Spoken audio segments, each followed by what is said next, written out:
الحمد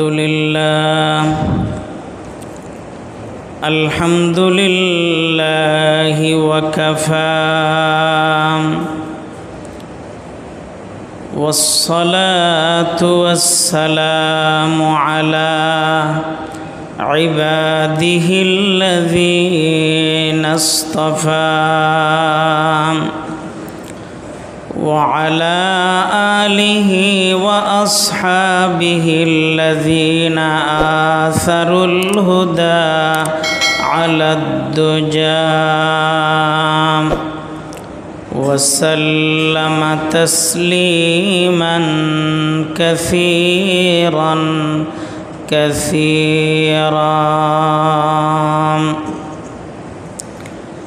أما بعد فأعوذ بالله من الشيطان الرجيم بسم الله الرحمن الرحيم وتواصوا بالحق وتواصوا بالصبر. وقال سيدنا رسول الله صلى الله عليه وسلم من رأى منكم منكرا فليغيره بيده فإن لم يستطع فبلسانه وإن لم يستطع فبقلبه وذلك أضعف الإيمان أو كما قال النبي عليه الصلاة والسلام. سبحانك لا علم لنا إلا ما علمتنا إنك أنت العليم الحكيم.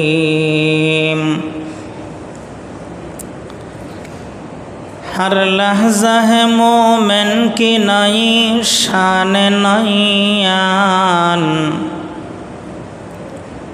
हर लहज़ा है मोमिन की नई शान नईयान। गुफ्तार में किरदार में अल्लाह की बुरहान, गुफ्तार में किरदार में अल्लाह की बुरहान। गफ्फारी क़हारी क़ुद्दूसी जबरूत, गफ्फारी क़हारी क़ुद्दूसी जबरूत। ये चार अनासर हो तो बनता है मुसलमान, ये चार अनासर हो तो बनता है मुसलमान। हमसाये जिब्रील अमी बंदे खाकीम, हमसाये जिब्रील अमी बंदे खाकी। है उसके नशीमन न बुखारा न बदख्शा, है उसका नशीमन न बुखारा न बदख्शा। ये राज किसी को नहीं मालूम के मोमिन, ये राज किसी को नहीं मालूम के मोमिन। कारी नज़र आता है हकीकत में है कुरान, कारी नज़र आता है हकीकत में है कुरान। दुरूद शरीफ पढ़े एकटू। अल्लाहुम्मा सल्लि अला मुहम्मदिन व अला आलि मुहम्मद कमा सल्लैता अला इब्राहीम وعلى آل إبراهيم إنك حميد مجيد اللهم بارك على محمد وعلى آل محمد كما باركت على إبراهيم وعلى آل إبراهيم إنك حميد مجيد মহান আল্লাহ জাল্লা জালালুহু আম্মা নাওয়ালুহুর অসংখ্য অগণিত শুকরিয়া, যিনি অত্যন্ত দয়া আর মেহেরবানিতে আমাদেরকে সমস্ত যাই ঝামেলা থেকে ফারক করে পবিত্র জুমাবারে খুব সকাল সকাল আল্লাহ পাক মসজিদে আসার জন্য তৌফিক দান করেছেন। সাথে সাথে কোরআন হাদিসের কিছু কথাবার্তা শোনার জন্য এবং বলার জন্য আল্লাহ পাক আমাদেরকে তৌফিক দিয়েছেন। এজন্য দিল খুলে ভক্তি সহকারে মালিকের দেওয়া জবান দিয়ে একবার কালিমাতুশ শুকর আদায় করি আলহামদুলিল্লাহ।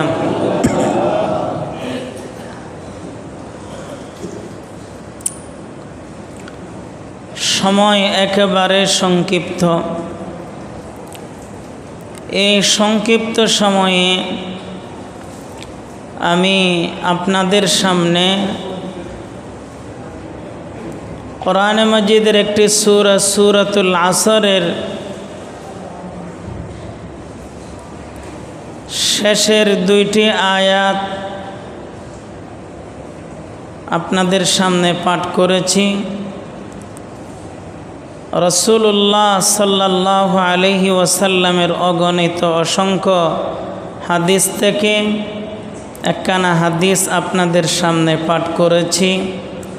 আল্লাহ তাআলা যদি তৌফিক দান করে সূরাতুল আসরের শেষ অংশে এবং রাসূল করিম সাল্লাল্লাহু আলাইহি ওয়াসাল্লামের হাদিসকে সামনে রেখে আপনাদের সামনে কিছু কথা বলবো। আল্লাহ পাক যেন আমাদেরকে আল্লাহ পাক আমলের নিয়তে বলার জন্য এবং শোনার জন্য তৌফিক দান করে, আমিন।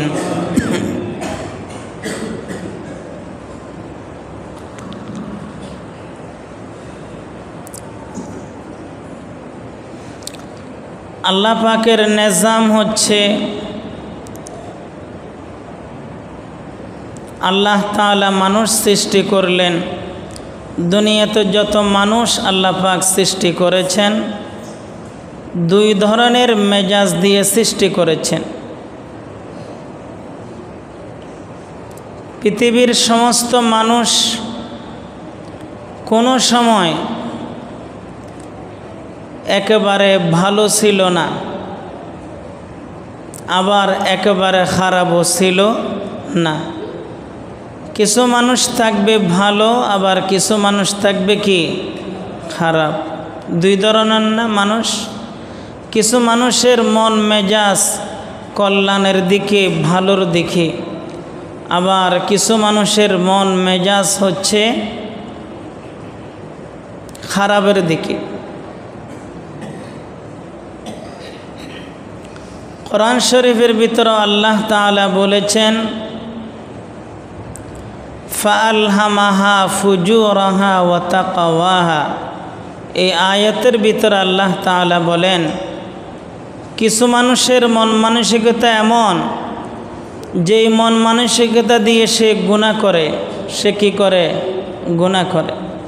আবার কিছু মন মানসিকতা এমন আছে যেই মন মানসিকতা দিয়ে সে তাকওয়া অর্জন করে, নেকির কাজ করে, জান্নাতে যাওয়ার কাজ করে, কল্যাণের কাজ করে। দুই ধরনের মানুষ। কোরআনে কারীমের মধ্যে আল্লাহ তাআলা আরও বলেছেন ফারিকুন ফিল জান্নাহ ওয়া ফারিকুন ফিস সাঈর। দুইটি দল আছে মানুষের, একটি দল হচ্ছে জান্নাতি, আরেকটি দল হচ্ছে জাহান্নামী, আরেকটি দল হচ্ছে জাহান্নামী। বুঝা গেছে মানুষের ভিতরে দুইটা দল থাকবে, একটার মন মেজাজ ভালো, আরেকটার মন মেজাজ কি খারাপ।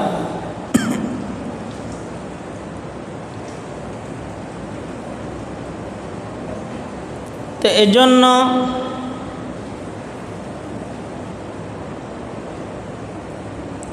আল্লাহ তাআলা সূরাতুল আসরের ভিতরে জান্নাতে যাওয়ার যে 4 কর্মসূচি ঘোষণা করেছেন, তার মধ্যে প্রথম 2টি ছিল নিজের জন্য।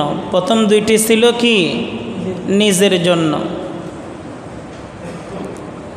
একটা হচ্ছে কি ঈমান আনা, দ্বিতীয় নম্বর হচ্ছে কি সৎ আমল করা। এই 2টা ছিল নিজের জন্য। এই 2টা কার জন্য? নিজের জন্য। পরের 2টা আল্লাহ তাআলা বয়ান করলেন, ওয়াতাওয়াসাউ বিল হাক্কি ওয়াতাওয়াসাউ বিস সাবরি। পরের 2 কর্মসূচি আল্লাহ তাআলা যেই কোরআনে কারীমের মধ্যে ঘোষণা করলেন, এখান থেকে বোঝা যায় এই 2টা হচ্ছে কি অপরের জন্য। এই 2টা কার জন্য? অপরের জন্য। তাহলে কোরআনের 4 কর্মসূচির ভিতরে প্রথম 2টা হচ্ছে কি নিজের জন্য, পরের 2টা পরের জন্য। পরের 2টা কার জন্য? পরের জন্য। সূরাতুল আসর স্পষ্ট ঘোষণা করেছেন, কিছু মানুষ আছে শুধুমাত্র নিজের ধান্দায় লিপ্ত। নিজের ধান্দায় লিপ্ত মানে নিজেকে কিভাবে বাঁচাবে, নিজে কিভাবে বাঁচবে, এটা হচ্ছে কার ধান্দা? নিজের ধান্দা। এটা কার ধান্দা বলেন? নিজের ধান্দা, নিজের ফিকির, নিজের চিন্তাধারা।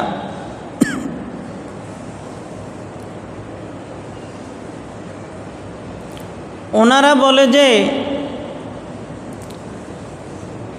আমরা নামাজ পড়ি, ইবাদত করি, যাকাত দিই এবং হজ ফরজ হইলে হজ করি, মোটামুটি এগুলোর ভিতরে আমরা আছি, কিন্তু বাড়তি ভেজালের মধ্যে আমরা নেই। বাড়তি ভেজালের ভিতরে আমরা নাই।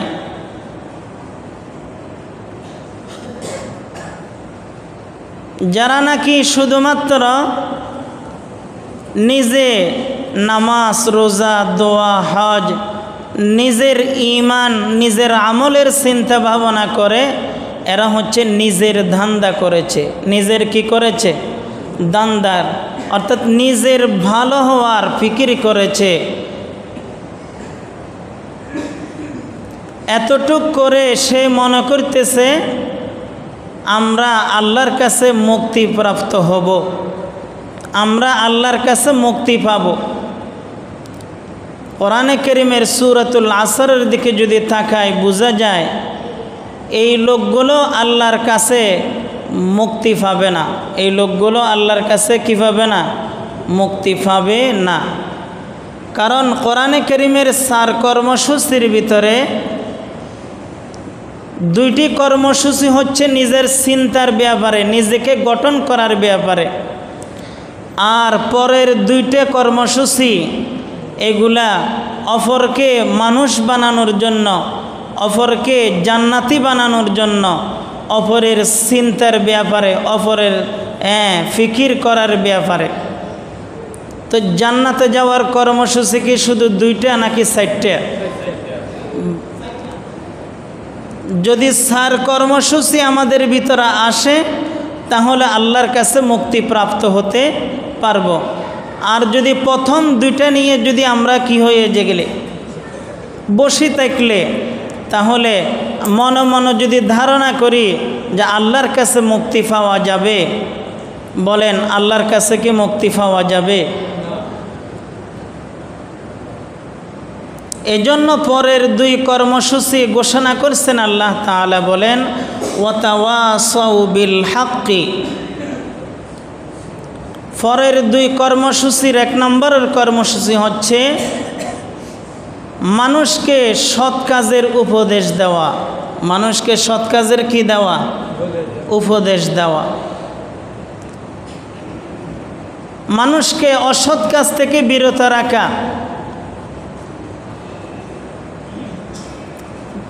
তাহলে মানুষকে সৎ কাজের উপদেশ দেওয়া, অসৎ কাজ থেকে বিরত রাখা, এটা কি নিজের দান দানা ফরের চিন্তা ফিকির?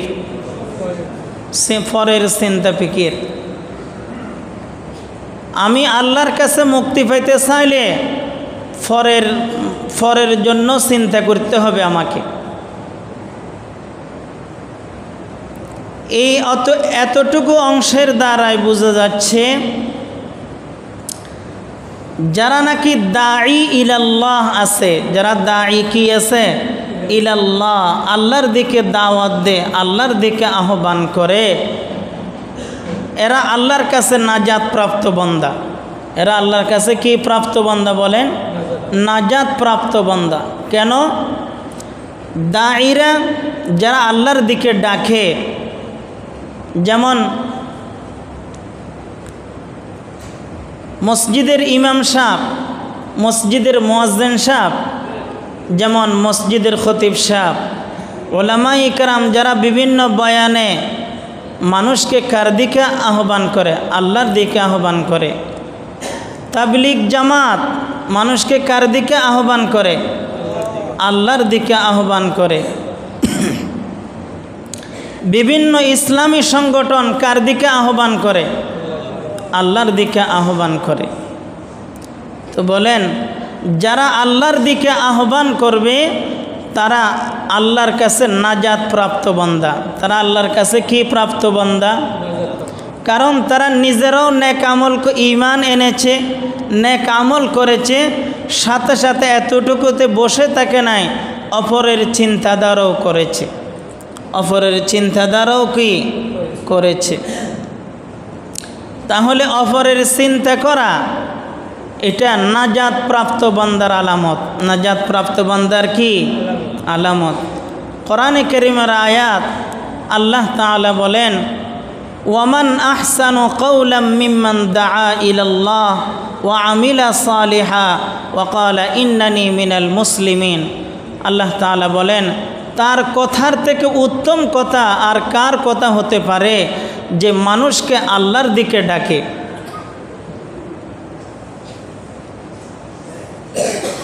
ওয়া আমিলা সালিহা, এবং নিজেও সৎ আমল করে, ওয়া ক্বালা ইন্নানি মিনাল মুসলিমিন, এবং ঘোষণা করে আমি মুসলমানদের একজন, আমি মুসলমানদের কি একজন।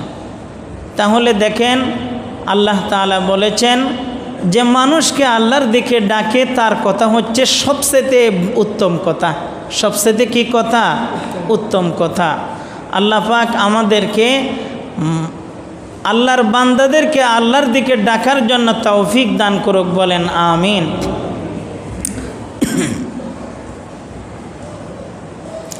কোরআনে কারীমের আয়াত আল্লাহ তাআলা বলেন, ওয়ালতাকুম মিনকুম উম্মাতুন ইয়াদউনা ইলাল খায়র।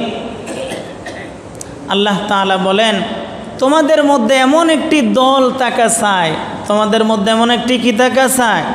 দল থাকা চায়, যারা ইয়াদউনা ইলাল খায়র, মানুষকে কল্যাণের দিকে ডাকবে। মানুষকে কোন দিকে ডাকবে?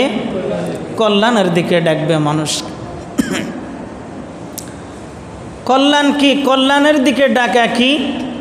কল্যাণের দিকে ডাকা হচ্ছে কি? আল্লাহ তাআলা বলেন, ইয়ামুরুনা বিল মারুফ ওয়া ইয়ানহাউনা আনিল মুনকার।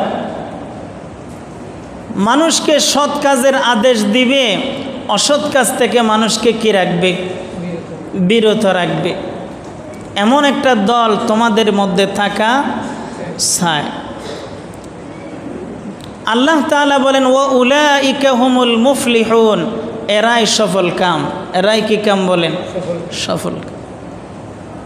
তাহলে যারা মানুষকে আল্লাহর দিকে ডাকে, সৎ কাজের আদেশ দেয়, অসৎ কাজ থেকে মানুষকে কি রাখে? বিরত রাখে। যারা অপরের চিন্তা ভাবনা করে, নিজে নেক আমল করছে, ঈমান আনছে, অপরকেও এইভাবে নিজের মতো জান্নাতি বানাবার আল্লাহর দিকে ডাকার চিন্তা ভাবনা করে আল্লাহ তাআলা বলেছেন এরাই সফল কাম। এরাই কি কাম বলেন? সফল কাম। তাহলে এতটুকু বুঝতে পারছি যে শুধু নিজের নামাজ, শুধু নিজের আমল আল্লাহর কাছে মুক্তি পাওয়ার জন্য কি নয়, যথেষ্ট নয়। বলেন এমন কিছু মানুষ আছে যারা শুধুমাত্র নিজের ঈমান আমল নিয়ে বেঁচে থাকতে চায়। এই ধরনের কিছু মানুষ আমাদের সমাজও আছে। ওরা মনে করে যে এতটুকু করলেই আল্লাহর কাছে কি পেয়ে যাবে, নাজাত পেয়ে যাবে, দাওয়াতের খুব কাজ করতে হবে না, বা আল্লাহর দিকে মানুষ সে নামাজ পড়ুক না পড়ুক আমার কি আসে যায়, আমার স্ত্রী পর্দা করুক না করুক আমার কি আসে যায়, আমার ছেলেরা নামাজ পড়ুক না পড়ুক আমার কি আসে যায়, আমার ছেলেরা নামাজ জানে নাকি জানে না এটা আমার কি আসে যায়, আমার ছেলেরা গান বাদ্য নিয়ে ব্যস্ত আমার কি আসে যায়, আমি তো তাহাজ্জুদের নামাজ পড়ি, আমি তো জিকির করি, আমি তো ইশরাক আওয়াবিন শাস্ত হজ যাকাত সব কিছু করি। বলেন এই লোক আরও নিজে নিজে মনে করে মুক্তিপ্রাপ্ত। আসলে কি মুক্তিপ্রাপ্ত? এই লোক মুক্তিপ্রাপ্ত না, এই লোক অভিশপ্ত। এই লোক কিরে? অভিশপ্ত।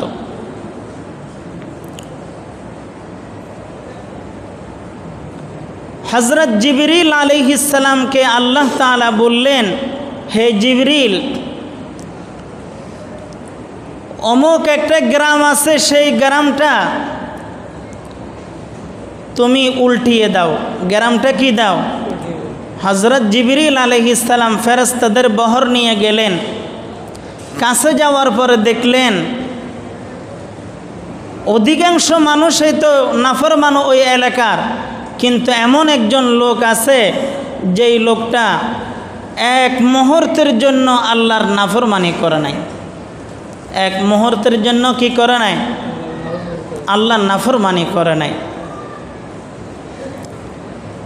জিবরিল আলাইহিস সালাম আল্লাহকে বললেন, আল্লাহ আপনি তো বলছেন গ্রামটা উল্টিয়ে দেওয়ার জন্য, আপনি তো আলিমুল গায়ব, এমন একজন ব্যক্তি এখানে আছে যে ব্যক্তিটি এক মুহূর্তের জন্য আপনার নাফরমানি করে নাই।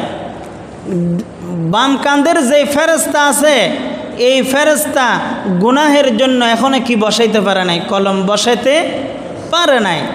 এমন একজন ব্যক্তি আছে। আল্লাহ তাআলা বললেন, ফেরেশতা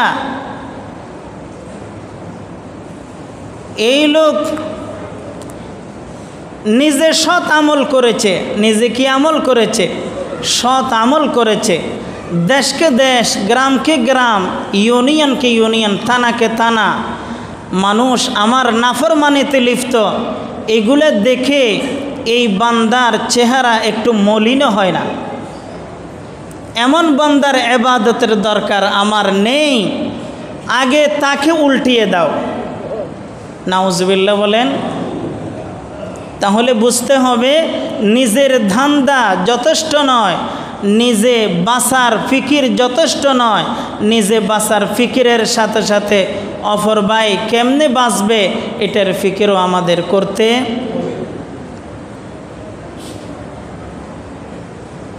এই কথা যদি আমরা বুঝি থাকি, আরেকটা কথা আমাদের বুঝতে হবে,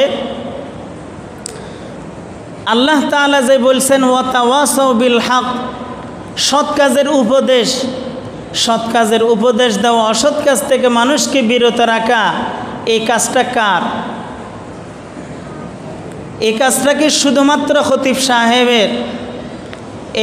এই কাজটা কি শুধুমাত্র হুজুরের, মুয়াজ্জিনের, ইমাম সাহেবের কাছে এটা, নাকি পৃথিবীর সব মানুষের কাছে এটা? বলে এটা বুঝে আসবে। আরেকটা কথা আমি যদি আপনাদের কাছে পরিষ্কার করলে, সৎ কাজের উপদেশ দেওয়া এটা আল্লাহর কাছে মুক্তি প্রাপ্ত হওয়ার জন্য, জান্নাতে যাওয়ার জন্য তৃতীয় নম্বরের গুণ কিনা বলেন? তা আল্লাহর জন্য আল্লাহর কাছে মুক্তি প্রাপ্ত হইয়া জান্নাতে যাওয়ার দরকার কার কার আছে? শুধু হুজুরদের? শুধু ইমাম সাহেবের? শুধু মুয়াজ্জিন সাহেবের? নাকি পৃথিবীর সমস্ত মানুষকে আল্লাহর কাছে মুক্তি প্রাপ্ত হইয়া জান্নাতে যেতে হবে বলেন? সবাইকে। যদি দায়িত্বটা সবার হয়ে থাকে, এই 4 গুণ সবার আসা দরকার আছে না নাই বলেন? আছে। এখন আমরা মনে করতেছি এটা একমাত্র কার দায়িত্ব? হুজুরদের দায়িত্ব। আসলে কি হুজুরদের দায়িত্ব এটা?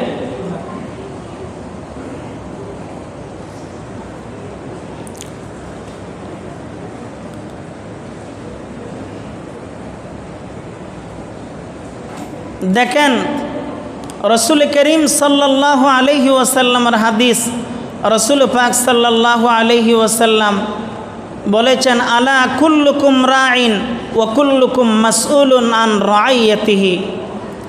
আল্লাহর নবী সাল্লাল্লাহু আলাইহি ওয়াসাল্লাম বলেন, হে উম্মত, তোমরা প্রত্যেকেই দায়িত্বশীল, প্রত্যেকেই জিম্মাদার, প্রত্যেককে আপন আপন জিম্মাদারির ব্যাপারে কাল ময়দান হাসরে জবাবদিহি করতে হবে। তাহলে দেখেন, যদি কারো অপরাধ দেখে, অপরাধ কি? অপরাধ হলো একজন ব্যক্তি নামাজ পড়তেছে না, এটা কি বলেন? এটা কি অপরাধ? একজন ব্যক্তি যাকাত দিতেছে না, সম্পদ থাকা সত্ত্বেও আল্লাহ তার উপরে যাকাত ফরজ করেছেন, আল্লাহর ফরজ বিধান লঙ্ঘন করতেছে, এটা কি অপরাধ? আল্লাহ পাক জেনা নিষেধ করেছে, জেনা করতেছে, এটা অপরাধ। আল্লাহ ফরদাকে ফরজ করেছেন, নামাজ যেমন ফরজ, ফরদ কি বলেন? ফরজ। কোনো মহিলা ফরদা লঙ্ঘন করতেছে, এটা আল্লাহর নাফরমানি করতেছে, এটা অপরাধ। এটা কি? তাহলে কোনো ব্যক্তি অপরাধ দেখার পরে রসুল করিম সাল্লাল্লাহু আলাইহি ওয়াসাল্লাম বলেন, যে ব্যক্তি তোমাদের মধ্যে কোনো ব্যক্তি, তোমাদের মধ্যে যে ব্যক্তি কাউকে অপরাধ করতে দেখবে, কি করতে দেখবে বলেন? কোনো অপরাধ দেখবে, অপরাধ করতে দেখবে, রসুল করিম সাল্লাল্লাহু আলাইহি ওয়াসাল্লাম বলেন, ফালইউগাইয়িরহু বিয়াদি, সে যেন এই অপরাধকে হাত দ্বারা রুখে, এই অপরাধকে যেন সে হাত দ্বারা কি করে? রুখে। কি অর্থ? রসুল করিম সাল্লাল্লাহু আলাইহি ওয়াসাল্লাম বলেন, যদি হাত দ্বারা বাধা দেওয়ার, অপরাধ থেকে তাকে ফিরে আনার শক্তি যদি তার না থাকে, ফাইল্লাম ইয়াস্তাতি ফাবিলিসানি, তাহলে সে নিজের বাকশক্তি দিয়ে, নিজের বক্তৃতা দিয়ে, নিজের কথা দিয়ে, জবান দিয়ে সেই কাজ থেকে, সেই অপরাধ থেকে তাকে ফিরে আনবে। অপরাধ থেকে কি আনবে বলেন? ফিরে আনবে। রসুল করিম সাল্লাল্লাহু আলাইহি ওয়াসাল্লাম বলেন, যদি জবান দিয়ে বলার সেই পরিস্থিতিও না থাকে, এমন পরিস্থিতি মাঝে মাঝে হয় কিনা বলেন? এমন পরিস্থিতি হয় যে মুখ খোলার কোনো কিনা সুযোগ নেই। রসুল করিম সাল্লাল্লাহু আলাইহি ওয়াসাল্লাম বলেন, তাহলে এই পাপ কাজ থেকে ফিরানোর জন্য সেই কি করবে? ফাইল্লাম ইয়াস্তাতি ফাবিকলবি, রসুল বলেন তাহলে সে অন্তরে ঘৃণা করবে, এই কাজকে, এই পাপ কাজকে, এই অপরাধকে অন্তরে কি করবে? ঘৃণা করবে। তাহলে রসুল করিম সাল্লাল্লাহু আলাইহি ওয়াসাল্লাম অপরাধ দমন করার কয়টা স্তর বাতাইছে বলেন? 3টা স্তর। একটা হচ্ছে কি হাত দিয়া, আরেকটা হচ্ছে কি জবান দিয়া, আরেকটা হচ্ছে অন্তর দিয়া, আরেকটা হচ্ছে কি দিয়ে বলেন? অন্তর দিয়া। হাত দ্বারা সব জায়গাতে হাত দ্বারা বাধা দিতে পারবে না, সবাই দিতে পারবে না। কিন্তু কিছু মানুষ আছে হাত দ্বারা বাধা দিতে পারবে, ঠিক কিনা বলেন? কিছু মানুষ আছে একেবারে হাত দ্বারা বাধা দিতে পারবে, হাত দ্বারা যে পর্দা লঙ্ঘন করতেছে তাকে পর্দার দিকে কি আনতে পারবে, ফিরাই আনতে পারবে। এটা কারা পারবে? দেখেন, আল্লাহ তাআলা কিছু মানুষকে হুকুমত দিছে, আল্লাহ তাআলা কিছু মানুষকে কি দিছে? হুকুমত দিছে। আল্লাহ যাদেরকে হুকুমত দিছে, আল্লাহ যাদেরকে কর্তৃত্ব দিছে, নেতৃত্ব দিছে, তারা অপরাধীকে হাত দ্বারা ফিরাই আনতে পারবে। তারা অপরাধীকে কি দ্বারা ফিরাই আনতে পারবে? হাত দ্বারা ফিরাই আনতে পারবে। হাত দ্বারাকে অপরাধকে সে বাধা দিতে পারবে। আল্লাহ যাদেরকে নেতৃত্ব দিছে, আল্লাহ যাদেরকে কর্তৃত্ব দিছে, আল্লাহ যাদেরকে হুকুমত দিছে। দেখেন, চিন্তা করুন যে আল্লাহ তাআলা কাউকে আল্লাহ তাআলা পরিবারের হুকুমত দিছে, ঠিক কিনা বলেন? কাউকে আল্লাহ তাআলা পরিবারের কি দিছে? হুকুমত দিছে। এই পরিবারের ভিতরে যদি কোনো অন্যায় হয়ে থাকে, যদি যেমন ধরেন বাবা, সন্তান যদি কোনো অন্যায় কাজে লিপ্ত হয়, সন্তান যদি কোনো অপরাধে জড়িত হয়, তাহলে বাবা কি দ্বারা বাধা দিতে পারবে বলেন? হাত দ্বারা কি দিতে পারবে? বাধা দিতে পারবে। স্ত্রী যদি পর্দা লঙ্ঘন করে, স্বামী স্ত্রীকে সেই পর্দার ব্যাপারে পর্দাতে ফিরে আনার জন্য সে হাত দ্বারা ফিরাই আনতে পারবে, ঠিক কিনা বলেন? কারণ আল্লাহ তাআলা পরিবারের হুকুমত দিছে বাবাকে, স্বামীকে। দ্বিতীয়ত হচ্ছে কি, আল্লাহ তাআলা কাউকে কাউকে সমাজের নেতৃত্ব দিছে। কিসের নেতৃত্ব দিছে বলেন? সমাজের নেতৃত্ব দিছে, সমাজের হুকুমত দান করেছে। আল্লাহ যাদেরকে সমাজের হুকুমত দান করেছে, সমাজের সরদার হয়েছে, এ ব্যক্তি যদি চায় সমাজের অন্যায়গুলি, সমাজের অপরাধগুলি হাত দ্বারা বাধা দিতে পারবে কিনা বলেন? হাত দ্বারা ফিরাই আনতে পারবে কিনা বলেন? আবার আল্লাহ তাআলা কাউকে কাউকে সমাজের না, একেবারে ইউনিয়নের হুকুমত দান করছে। এরা ইউনিয়ন পর্যায়ে যত ধরনের অপরাধ হবে এগুলো হাত দ্বারা কি দিতে পারবে? বাধা দিতে পারবে। আবার আল্লাহ তাআলা কাউকে কাউকে থানা পর্যায়ের, জেলা পর্যায়ের আল্লাহ তাআলা কর্তৃত্ব দিয়েছেন, নেতা বানাইছেন। এরা যদি চাইলে তার এরিয়া ভিত্তিক যত অপরাধ আছে সে হাত দ্বারা কি দিতে পারবে? বাধা দিতে পারবে, রুখতে পারবে, ঠিক কিনা বলেন? স্তর বুঝতে হবে। আবার আল্লাহ তাআলা কাউকে যদি গোটা দেশের যদি হুকুমত দিলে, দেশের ভিতরে যদি কোনো ধরনের অপরাধ হয়ে থাকে, তাহলে সে রাষ্ট্রের মধ্যে যত অপরাধ হবে সে রাষ্ট্রীয়ভাবে নিজের হাত দ্বারা দমন করতে পারবে, ঠিক কিনা বলেন? এজন্য দেখেন, তো তাহলে পরিবারের যিনি কর্তা আছে উনি যদি চিন্তা করে আমার পরিবারের ভিতরে যদি কোনো ধরনের কার্যকলাপ যদি আমি যদি খারাপ দেখি, অপরাধ যদি আমি দেখি, আমি হাত দ্বারা কি দেব? বাধা দেব। সমাজের যিনি নেতা আছে উনি যদি চিন্তা করে সমাজের ভিতরে যদি কোনো অপরাধ দেখি আমি হাত দ্বারা কি এটা প্রতিরোধ করব। যদি থানা পর্যায়ের, ইউনিয়ন পর্যায়ের, দেশ পর্যায়ের যদি এইভাবেও যদি মানুষের চিন্তাধারা হয়,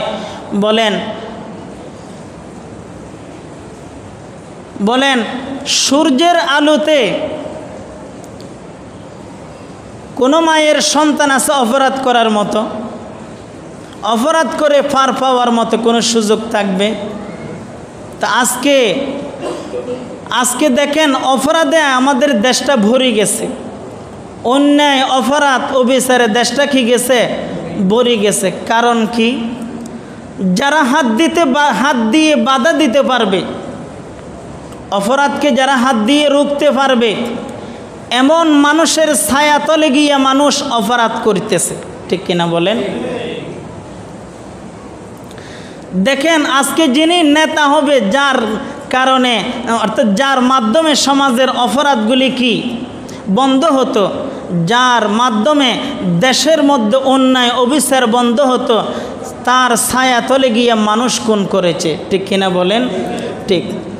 তাহলে যারা নাকি অপরাধ বন্ধ করবে, হাত দ্বারা বাধা দিবে, অপরাধকে হাত দ্বারা রুখতে পারবে, তাদের ছায়াতলে যদি বড় বড় অপরাধকারীরা সন্ত্রাসীরা যদি এদের ছায়াতলে যদি এরাই যদি সন্ত্রাসীদের যদি লালন পালন করে, বলেন সমাজে কি সন্ত্রাস বন্ধ হবে? অন্যায় বন্ধ হবে? সমাজে অপরাধ বন্ধ হবে?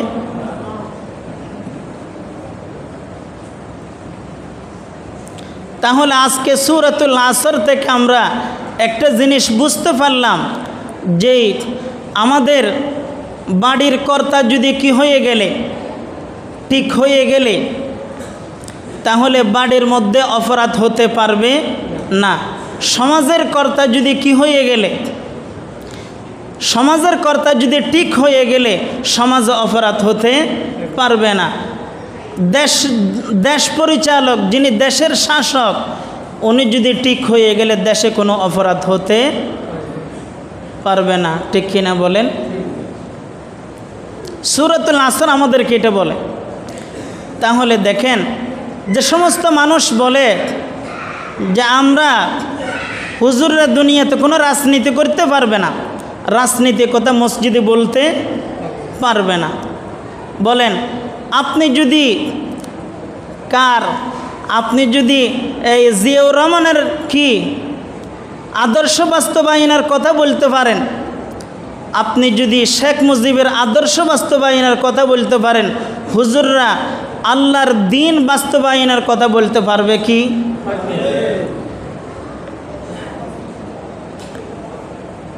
আপনি অমুক সমুকের আদর্শ বাস্তবায়নের কথা বললে দোষ হয় না, আর হুজুররা আল্লাহর দ্বীন বাস্তবায়নের কথা বলবে, রসুলের আদর্শ বাস্তবায়নের কথা বলবে, তখন বলতেছে এটা রাজনৈতিক বক্তব্য।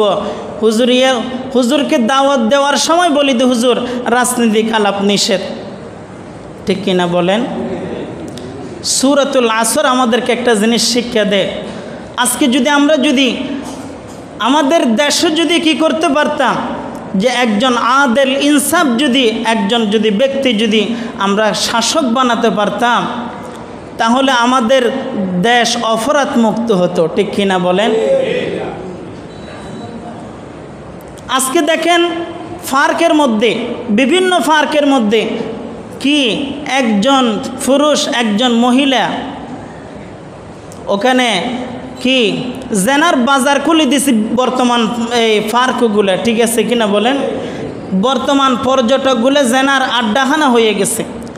ওখানে কি কোনো হুজুর গিয়ে বাধা দেওয়ার শক্তি আছে?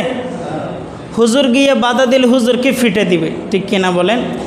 যদি আজকে আমার দেশের প্রশাসন, আমার দেশের সরকার বাহাদুর, আমার দেশের পুলিশ প্রশাসন, র্যাব যদি এমন হতো যে তাকে যদি বলতো, আরে এই তুই যাকে নিয়ে আসছস এটা হয়তো কারো মা, হয়তো কারো মেয়ে, হয়তো কারো বোন, আরেকবার তোমাকে এইখানে এইভাবে দেখি, তাহলে তোমাকে এইখানে ক্রস ফায়ার দেওয়া হবে, বলেন আর জিন্দেগি কি এমন করার সুযোগ ছিল? তাহলে দেখেন অপরাধ বন্ধ করার যেই প্রক্রিয়া আছে এটা একমাত্র হলো ইসলামী খেলাফত, ঠিক কিনা বলেন? ইসলামী খেলাফত কায়েম হবে, দেশ শান্তিতে ঘুমাবে। মানুষ এখন ইসলামী শাসন, ইসলামী হুকুমতকে ভয় করে। কেন করে? কারণ চোর তো বিচারককে ভয় করবেই, ঠিক কিনা বলেন? সে চিন্তা করে কোরআনী শাসন কায়েম হয়ে গেলে তার চুরি কি হয়ে যাবে? বন্ধ হয়ে যাবে। কোরআনী শাসন কায়েম হয়ে গেলে তার দুর্নীতি কি হয়ে যাবে? বন্ধ হয়ে যাবে। এই জন্য চোরে ভয় করে। আমরা মুসলমান তো চোর না। মানুষ তো বুঝে না, একবার দেশে আল্লাহর হুকুমত প্রতিষ্ঠা হয়, দেখবেন জিন্দেগিতে মানুষ আর কোনো মতবাদ প্রতিষ্ঠার চেষ্টা করবে না। ঠিক কিনা বলেন? ঠিক। আমরা দোয়া করি আল্লাহ তাআলা যেন এই আমাদের দেশের ভিতরে আল্লাহ তাআলা প্রতিটা স্তরে স্তরে এমন ব্যক্তি বসক যে ব্যক্তিগুলা অপরাধকে দমন করবে। ঠিক কিনা বলেন? তাহলে আমি এতটুক বুঝাইতে চাইছিলাম, আর লম্বা করার সুযোগ নেই, যে আমরা এতটুক বুঝাইতে চাইছিলাম অপরাধ দেখলে রাসূল সাল্লাল্লাহু আলাইহি সাল্লাম বলেছেন ক্ষমতা থাকলে কি দিয়ে বাধা দিতে হবে? হাত দিয়ে। তাহলে হাত দিয়ে কে কে বাধা দিতে পারবে আমি আপনাদেরকে একটা কি দিছি বলে দিছি। কিছু জায়গা আছে হাত দ্বারা বাধা দেওয়া যাবে না, রাসূল বলেন সেখানে মুখ দিয়ে বলবে। কি দিয়ে বলবে? মুখ দিয়ে বলবে। যদিও এমন হতে পারে যে জানের পরোয়া না করে হক কথা বলে, এমন কিছু মুজাহিদ আসনা নাই বলেন? রাসূল করিম সাল্লাল্লাহু আলাইহি সাল্লাম তাদের ব্যাপারে বলছেন আফজালুল জিহাদ মান ক্বালা কালিমাতু হাক্কিন ইনদা সুলতানিন জায়ের। রাসূল পাক সাল্লাল্লাহু আলাইহি ওয়াসাল্লাম বলেছেন উত্তম জিহাদ হলো জালেম শাসকের সামনে গিয়ে সত্য কথা বলা। বলেন সুবহানাল্লাহ। তাহলে যদি জবান দিয়ে বলার শক্তি না থাকে, মনে মনে ঘৃণা করা, সেই কাজ থেকে দূরে থাকা, জনমত তৈরি করা, জনমনকে বলা, এটা ঘৃণিত কাজ, এখান থেকে বাঁচিয়ে থাকো। আল্লাহ তাআলা আমাদেরকে কথাগুলো মোতাবেক আমল করার জন্য তৌফিক দান করুক। বলেন আমিন। ওয়া আখির দাওয়ানা আনিল হামদুলিল্লাহি রাব্বিল আলামিন।